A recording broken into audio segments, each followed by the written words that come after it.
time ago, a beautiful girl named Ella lived in a house with her stepmother and two stepsisters. One stepsister had a high, shrill voice that went all the way up to theirs. And the other stepsister had a low, harsh voice that went all the way down to theirs. The two stepsisters were always dressed in beautiful gowns, and they did no work around the house. But as for poor Ella, she was always ordered about by her stepmother. Make the bed. Yes, stepmother. Wash the dishes. Scrub the floor. Yes, stepmother.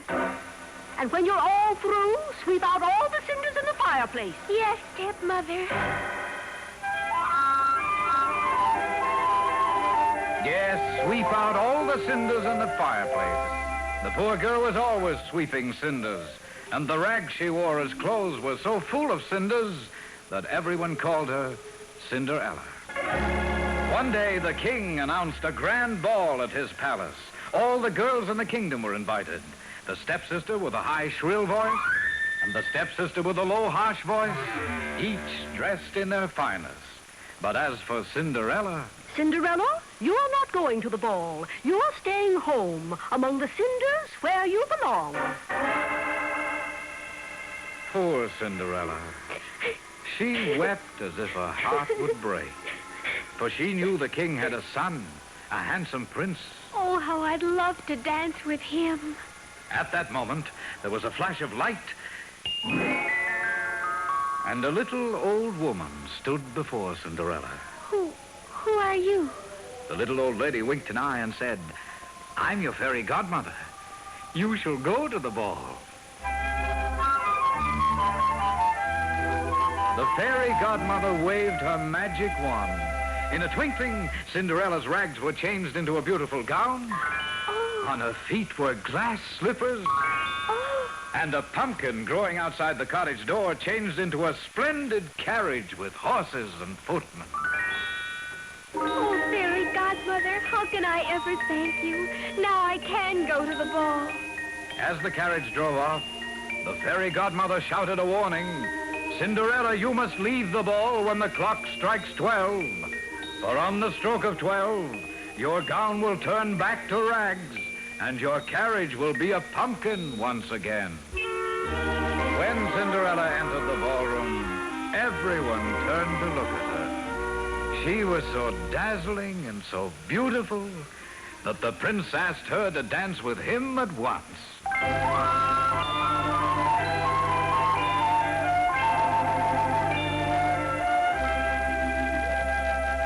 All evening long, the prince danced with Cinderella. The stepsister with a high, shrill voice and the stepsister with a low, harsh voice each tried to attract the prince's attention.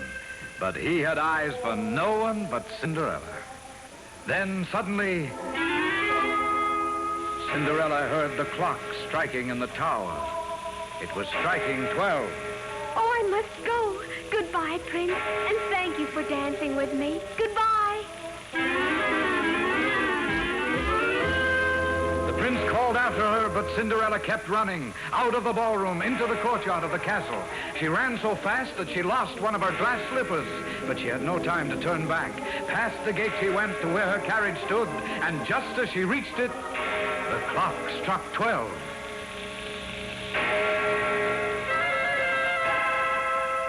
In a twinkling, her beautiful gown was rags again, and the carriage had turned back into a pumpkin. Back to her cottage walked Cinderella to take her place among the cinders as before. But the prince had not forgotten her. He had found the glass slipper in the castle courtyard, and he was determined to find that beautiful girl that he danced with, for he wished to marry her. "Find the girl whose foot fits this glass slipper," ordered the prince of his court messengers. "And when you find her, she shall become my wife."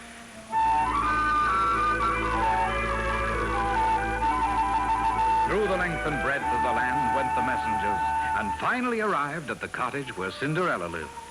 The stepmother greeted the messengers at the door. I have two daughters. Surely one of them has a foot that fits the glass slipper? First, the stepsister with a high, shrill voice tried the slipper on, but it was much too small. Then the stepsister with a low, harsh voice tried the slipper on, but it was much too big. The messenger was about to leave when Cinderella shouted, Wait, let me try it on. You? Go back to the cinders where you belong.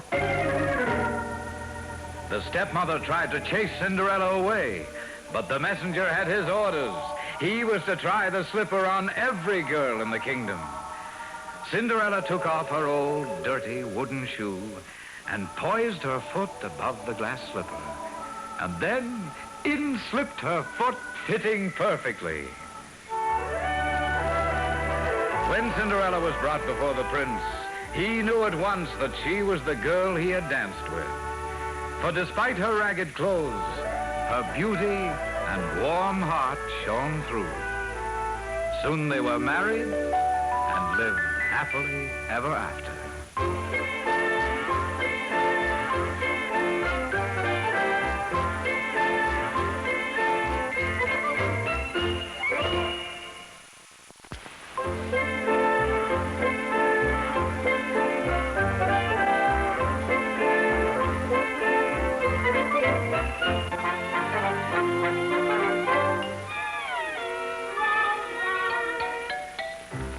Curiosity. Meow. Curiosity. Meow. Can't explain 'cause I don't know why, but a pussy cat will snoop and pry and risk 9 lives to satisfy his curiosity. Meow. Hey, Grandpa, look! I caught a bottle. Don't open it. Why not? Well, there's no telling what might be in it. That's why I want to open it. Casper, the trouble with us cats is we've got too much curiosity. Been getting us in a peck of trouble ever since the first kitten was born. When was that, Grandpa? Over 1,000,000 years ago. And you know the funny thing? That kitten was fishing one day, just like you. And he caught a bottle, just like you. And he was curious, Just like me? just like you. And he grabbed the cork and opened the bottle. Out of the bottle there came with a puff a small cloud of smoke. And oddly enough, it got bigger and bigger. It grew and it grew. And what do you think it turned into? A weird monster. He stood 20 feet high, had only one eye, and pink horns that were shaped like a tweezer, and he spouted a stream of polka dot steam through a hole in the top of his beezer. And then do you know what? He started to wag both his tails. Both of them, Grandpa? You mean the monster had 2 tails? Yep. One tail was striped in delicate blue. The other was spotted brown. The blue one he wagged from side to side, and the brown one up and down. Then he turned to the bottle, and here's what he said. By the hair on my chin and the horn on my head, come abracadabra, come abracadabra. And out of the bottle there came right away a pot and a meat axe, a table, a stove, potatoes, tomatoes, red pepper, a clove, Tabasco and mustard, vegetable fat, and a book on the fine art of cooking a cat. Golly, Grandpa, was the monster going to eat that poor little kitten? Yep, he sure was. What did the kitten do, Grandpa? What would you do? I'd start to run. Well, that's exactly what the kitten done. Grandpa, did the weird monster catch that poor little kitten? Well, now, I'll tell you. 'Twas a hot summer day when he started to run. He took off with a leap and a bound, and he ran with the speed of a galloping steed in spite of the snow on the ground. Snow? I thought you said it was a hot summer day. It was when he started. But that monster chased him all the way from June to January. The monster caught him, put him in a pot, lit the stove, and the stove got hot. Water boiled, water bubbled, and the kitten sat there, mighty troubled. And he said to the monster, You don't want to eat me, Mr. Monster. Look, you chased me so much much. I'm nothing but skin and bones. But the monster replied. I like skin and bones. Then the kitten happened to notice the bottle, and he said to the monster, You're big and powerful, all right. But I'll bet you're not very clever. I am so. I'm the cleverest monster in the whole wide world. But you aren't clever enough to get back in that bottle again. That's so. and with that, the monster grew smaller and smaller and smaller. And then he hopped back inside the bottle again. What did the kitten do, Grandpa? Well, what would you do? I'd grab the cork and plug up the bottle. That's just exactly what the kitten did. Then he took the bottle and threw it in the ocean. And that was the end of the monster, huh? Just before that bottle reached the water, bottle hit a rock, busted open, and out came the monster again. But, Grandpa, that doesn't sound like the monster. That sounds like a dog. Well, that's right. The monster had changed himself into an ornery dog. He chased after that kitten. The kitten started to run? Yes, sir. And dogs have been chasing cats ever since. Which goes to show you how much trouble can come from having too much curiosity. Meow. Curiosity. Meow. Casper, why don't you open that bottle and see what's inside? Not me. Don't intend to snoop and pry and risk 9 lives to satisfy my Curiosity.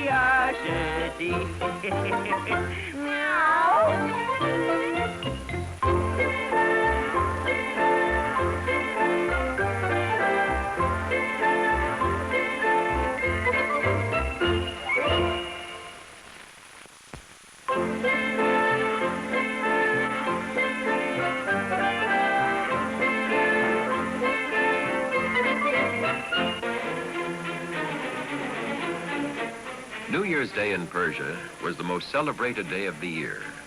Wonderful shows were prepared to entertain the king and the prince. At the end of the program, a lone figure stood before the king with a beautiful horse.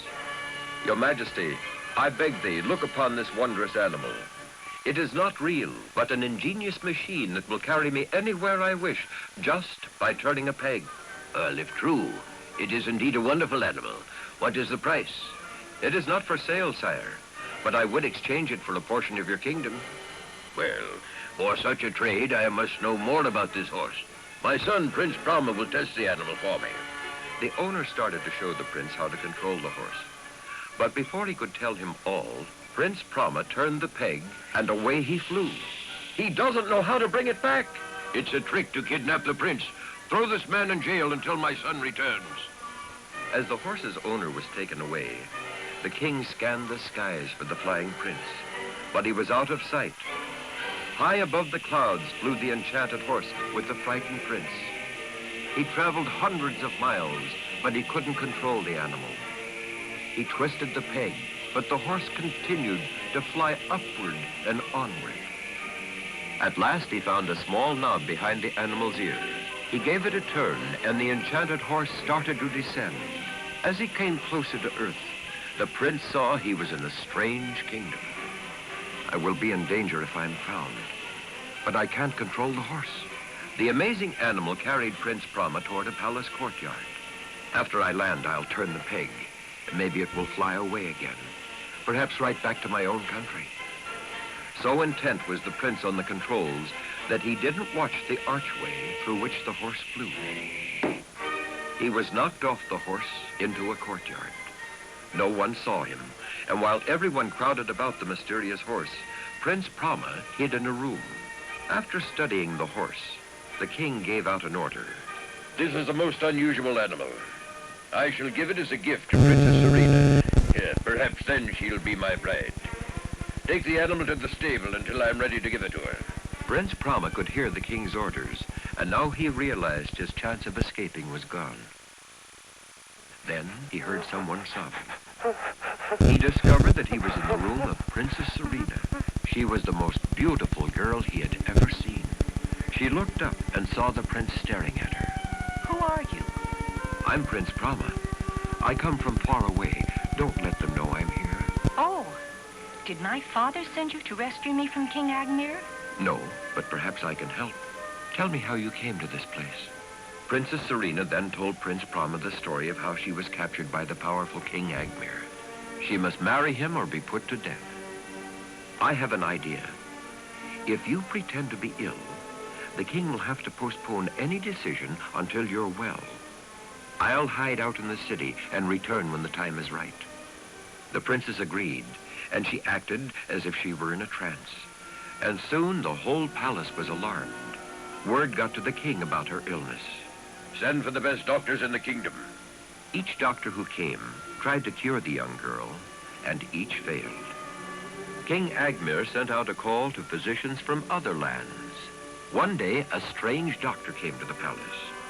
I can cure the princess, but I must attend her alone. When the doctor was alone in the sick girl's room, he spoke to her. Princess Serena, arise, for it is time for us to leave. Prince Brahma, it is you? Yes, Serena, but we must play the game for a while yet. Now we will see the king.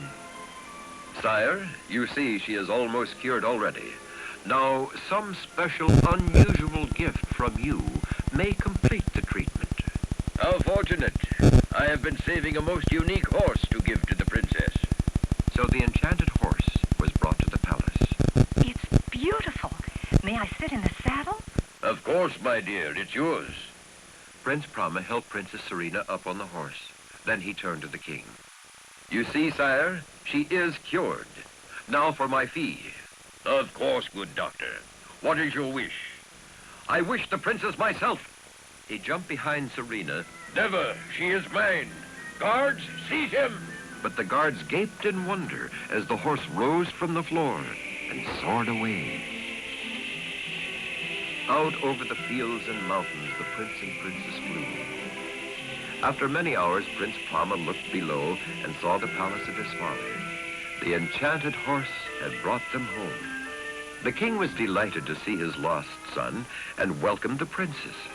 Prince Brahma told his father that Serena had consented to be his bride. The happy king released the owner of the horse and granted him a part of the kingdom in exchange for the animal. Later, when Prince Brahma and Princess Serena were married, the king gave them the mechanical animal as a wedding gift. The young people rode away to have many more wonderful adventures with the enchanted horse.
Once in the forest on the shores of the great lake we call Lake Michigan lived an Ottawa Indian boy.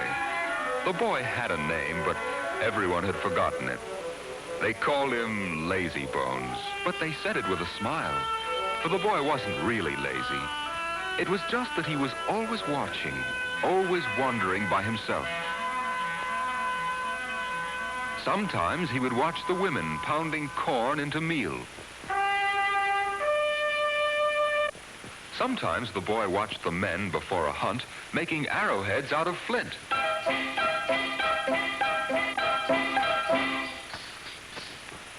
But the boy didn't help them. Instead, he went by himself, far into the woods, always quiet, always watching. He saw where the red squirrel hid its nuts. He saw where the deer drank and where the wolverine left his big paw marks. He had one friend, a little girl named Gray Fawn, and he told her stories about the woods. The woods and I understand each other. The trees are my friends. The birds and bees are my friends, and the animals come at my call. Oh, ooh, for they are all my friends. One morning, Gray Fawn went to gather berries, and by late afternoon she had not yet returned. The men of the tribe found her moccasins near the lake, but they didn't find Gray Fawn. The chief, her father, cried angrily, "She must have been captured by the Saginaws." The men painted their faces and prepared for war.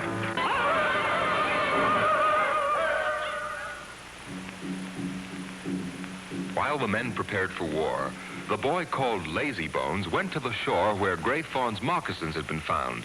He said to himself, if Gray Fawn had been captured, she would have dropped her berry basket.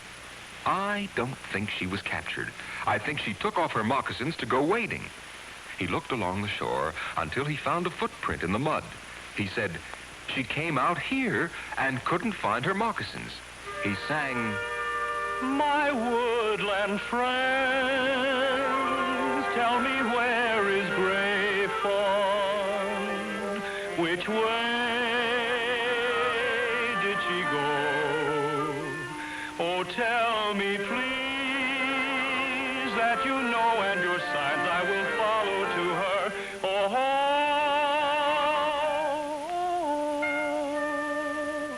Gray Fawn and I are your friends. When the boy sang the song, a porcupine that had been gnawing young willow shoots stopped and stared at him. The boy said, I think Gray Fawn went this way to gather willow splints for a basket.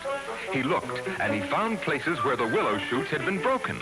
He followed the trail among the willows into the forest.